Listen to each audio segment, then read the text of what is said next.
Selamat sore, perkenalkan nama saya Maria Juslia Palisaran, NIM 1903030076, mahasiswa jurusan Sosiologi, semester 5, kelas B. Kali ini saya akan menjelaskan mengenai tugas mingguan kedua, buku kedua, mata kuliah Gerakan Sosial, dengan judul Studi Anarkis Kontemporer, Dana M. Williams, Analisis Sosiologis Gerakan Anarkisme, dengan tema inti bendera hitam dan gerakan sosial. Studi anarkis kontemporer mempromosikan studi anarkisme sebagai kerangka kerja untuk memahami dan bertindak atas masalah yang paling mendesak di zaman ini. Lingkup tipikal dari seri ini mencakup sejarah dan teori anarkis secara luas yang ditafsirkan oleh pemikir anarkis individu, yakni analisis informasi anarkis tentang masalah saat ini dan institusi, gerakan dan praktik yang terinspirasi oleh anarkis. Kontribusi dikonfirmasikan oleh anti-kapitalis, feminis, ekologi, pribumi, dan perspektif anarkis non-barat atau global selatan. Begitu juga aspek politik dan perubahan sosial transformatif, masalah lokal dan global, anarkisme, gerakan, serta ideologi lainnya. Buku ini bertujuan untuk menghancurkan banyak asumsi dan stereotip tentang anarkisme.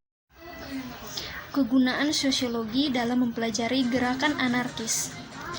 Dalam disiplin akademis di luar sosiologi dan bidang gerakan sosial, anarkisme dan anarki biasanya merujuk pada konsepsi yang sepenuhnya teoritis, sehingga memisahkan gerakan anarkis dari sejarah dan konteks kontemporer, dan mengabaikan penggunaan istilah anarkisme oleh para aktivisme yang menyebut diri mereka anarkis. Pertama, sosiologi mewakili suatu tradisi lama yang telah berlangsung selama beberapa dekade di wilayah Eropa dan Amerika Utara.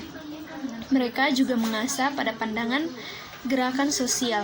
Dalam prosesnya, multi-untaian sosiologi nasional telah menghasilkan beragam dan kadang-kadang seperangkat alat analisis yang kontradiktif untuk mempelajari fenomena. Jadi, kuat bahwa beberapa penatua disiplin seperti Alan Turing pada tahun 1981 disebut sebagai pokok bahasan inti sosiologi. Berturut-turut gelombang gerakan teori telah terjadi, masing-masing membangun atau menghancurkan yang lama, atau menambah gambaran yang sebelumnya tidak lengkap. Metodologis strategi untuk menghasilkan teori-teori ini sama-sama beragam, melibatkan pendekatan keberagaman yang direpresentasikan dalam studi sosiologi tentang sosial gerakan mewakili, dalam mikrosmos politeoritis, poliepistemologis, dan fokus politopikal dari disiplin yang lebih luas itu sendiri. Berlanjut pada pertanyaan, apa itu anarkisme? Kata anarkisme biasanya digunakan untuk merujuk pada masyarakat tanpa negara.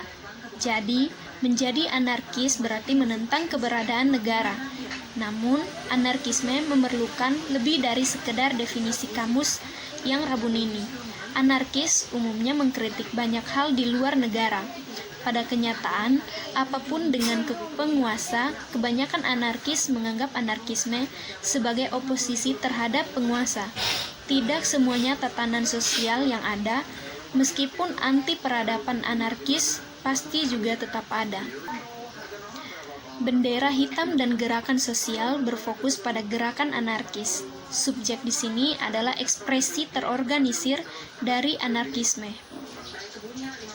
Marxisme dan demokrasi sosial juga merupakan pesaing ideologis untuk anarkisme. Sementara mereka sepakat tentang ketidakadilan kapitalisme dan kebutuhan untuk menciptakan masyarakat sosialis yang lebih setara, Marxis dan anarkis tidak setuju tentang peran negara. Kaum Marxis dan sosial demokrat ingin menggunakan negara untuk menciptakan sosialisme dan komunisme. Sedangkan kaum anarkis berpikir bahwa itu tidak mungkin, karena elit politik atau kapitalis pro-sosial tidak mau melepaskan kekuasaannya. Sosialisme tanpa kebebasan adalah kebrutalan dan perbudakan. Interpretasi ini telah digaungkan oleh banyak orang lain yang mencoba mengkategorikan jurusan ideologi pada abad ke-19 dan 20, termasuk sosiologi Daniel Cirot pada tahun 1986. yang mengklasifikasikan anarkisme berbeda dengan komunisme, fasisme, dan libertarianisme sebagai nilai yang rendah kekuasaan negara tetapi mempunyai kesetaraan yang tinggi. Pada bagian pertama, ikhtisar gerakan anarkisme sebagai contoh unik. Gerakan anarkisme yang terjadi sekarang ini bukanlah hal baru, juga tidak sederhana, replika, atau kebangkitan gerakan anarkis lainnya. Masuk akal jika tidak selalu dapat diprediksi keturunan dari gerakan anarkis sebelumnya literasi. Meskipun baru dalam banyak fokus, retorika dan taktik mereka merupakan gerakan yang memiliki konsistensi yang luar biasa dari waktu ke waktu dan hubungan yang kuat dengan gerakan anarkis di masa lalu yang baik dalam estetika luar, radikalisme, dan visi. Langkah pertama menuju pemahaman gerak anarkis. Sejarah utama anarkis dan ringkasan utama ide-ide anarkis harus mempertimbangkan apa itu istilah anarkisme, yang dapat mengacu pada 3 serangkai fitnah dari kekacauan, kekerasan, fantasi, yang merupakan sesuatu hal yang membingungkan sebuah subjek yang menjadi fokus inti dari pembahasan ini. Ada identitas anarkis yang merupakan cara untuk menggambarkan atau melabeli diri sendiri. Bersama anarkis identitas, ada gaya hidup yang diadopsi dan ditiru, serta kode budaya untuk mempekerjakan anarkis lainnya. Meskipun relevan, identitas anarkis ini bukanlah satu-satunya yang ada pada buku anarkis ideologi. Ideologi ini dapat dipandang sebagai dorongan radikal yang mempengaruhi perilaku penganutnya. Ini merupakan seperangkat strategi, sikap, praktik terkait dengan teori, konsep, nilai. Begitupun anarkisme merupakan gerakan yang independen dari gerakan yang lain, tetapi juga salah satu yang memiliki banyak interaksi yang saling mempunyai kaitan dengan banyak gerakan yang kompatibelmen. Akibatnya, banyak dari buku ini berusaha untuk mengeksplorasi di mana gerakan atau batas ada dan dapat menemukan upaya untuk kabur dan gagal untuk membedakan anarkisme dari gerakan lainnya. Anarkisme adalah menjadi semua hal di atas tetapi paling tertarik dengan sebagai sebuah gerakan, dan dengan demikian gerakan anarkis adalah subjek dari buku ini. Cara utama untuk mengidentifikasi keragaman gerakan ini adalah dengan fokus pada gerakan anarkis yang berbeda di seluruh dunia, yang mencatat bahwa anarkis gerakan berbeda menurut negara dan bahkan menurut kota serta wilayah. Akibatnya, gerakan ini merujuk pada gerakan anarkis dari akhirat sebagai lawan yang diduga sebagai gerakan anarkis. Maksud dari sebutan gerakan anarkis sebagai gerakan yang unik. Pertama, gerakan anarkis secara eksklusif menggunakan aksi langsung. Mereka yang bertindak sebagai anarkis tidak memilih rute representasi melalui birokrat, pejabat terpilih, atau juru bicara. Kaum anarkis tidak membutuhkan negara untuk bertindak atas nama mereka. Anarkis tidak menargetkan, menyatakan, menuntutnya berubah, memohon agar menjadi lebih baik, atau bahkan berubah. Meskipun libertarian modern mungkin mengklaim bahwa mereka ingin mengecilkan negara bagian, mereka bertindak secara sekutu. Contohnya, antistatis yang agak buruk karena mereka berusaha menggunakan negara untuk mewujudkan tujuan, bahkan mencalonkan calon presiden yang akan secara doks bertindak untuk melemahkan otoritas mereka sendiri. Dengan begitu mudah bagi mereka untuk mendapatkannya. Kedua, gerakan anarkis secara internal mengorganisir diri tanpa pemimpin atau figur otoritas. Larangan ini termaksud pemimpin yang tidak diumumkan atau orang-orang yang sangat berpengaruh. Kelas sosial dan kaum anarkis. Kelas sosial selalu menjadi fokus utama gerakan anarkis, terutama karena keprihatinan anarkisme tentang penindasan yang kurang beruntung dalam sebuah kelompok. Meskipun orientasi anarkis tampaknya bertentangan dengan pemilik atau posisi kelas penguasa, ada beberapa anarkis yang berasal dari kelas atas. Namun, massa anarkis tampaknya berasal dari kelas pekerja atau petani. Ungkapan kelas pekerja adalah ungkapan yang tidak berbentuk, yakni sosiologis yang longgar konsensus memang ada, meskipun itu adalah istilah yang fleksibel yang dapat didefinisikan untuk memasukkan atau mengecualikan populasi tertentu. Untuk menjadi kelas pekerja biasanya membutuhkan seseorang yang berada dalam pekerjaan non-profesional, non-manajerial, dan selalu menggambarkan kelas dalam hal lokasi keseluruhannya serta struktur kelas menuju ke bawah.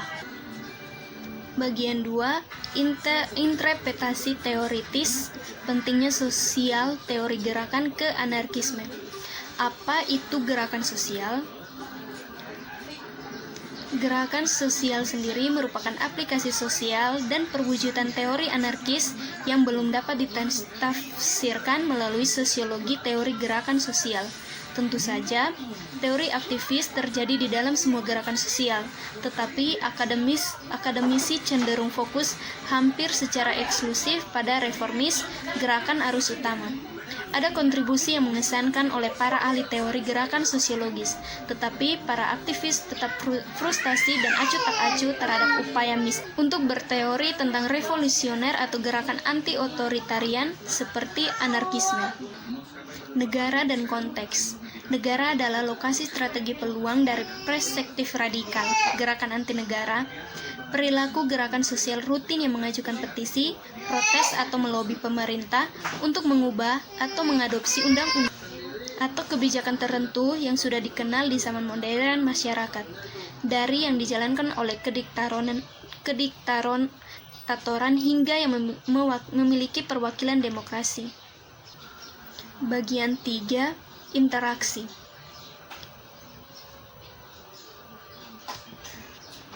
Gerakan anarkis memenuhi setiap persyaratan dari setiap definisi yang diperhatikan orang digunakan untuk gerakan sosial, kecuali jika seseorang menganggap bahwa gerakan dalam suatu negara harus selalu mencari kekuasaan negara yang menjadi besar, menang secara teratur, dan lain sebagainya.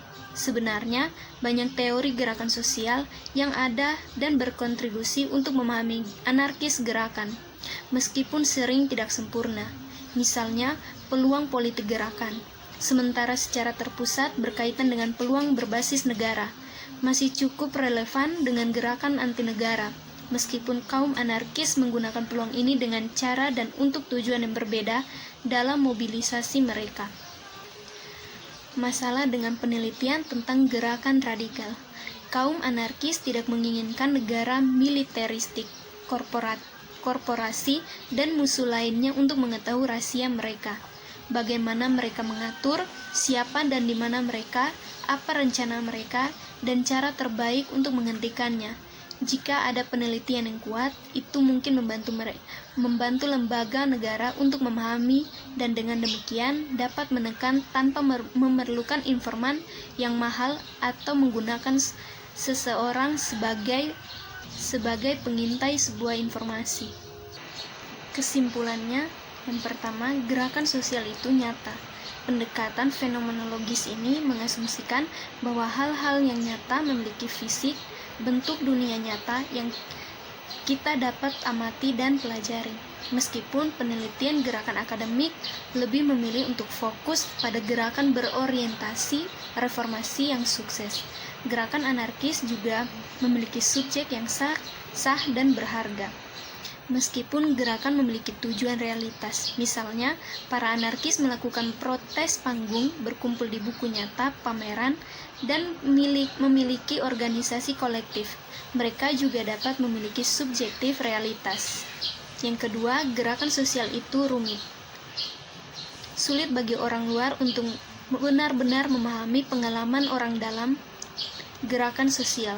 Demikian juga sering menentang bagi peserta gerakan untuk sepenuhnya mengartikulasikan luasnya pengalaman mereka sebagai sebuah peserta dalam gerakan sosial atau perilaku, dan tujuan kepada non-peserta.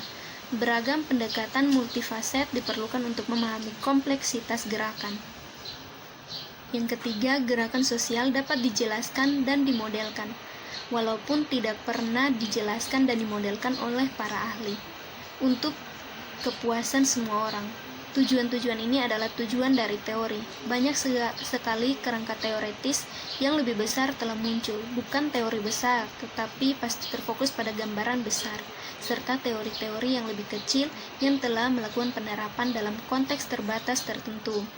Keanekaragaman teori gerakan memang bersifat kontradiktif dari banyak teori-teori lain, yang menyarankan menggunakan pendekatan postmodernis terhadap kegunaan teori dari situasi ke situasi pada saat melakukan sebuah gerakan sosial.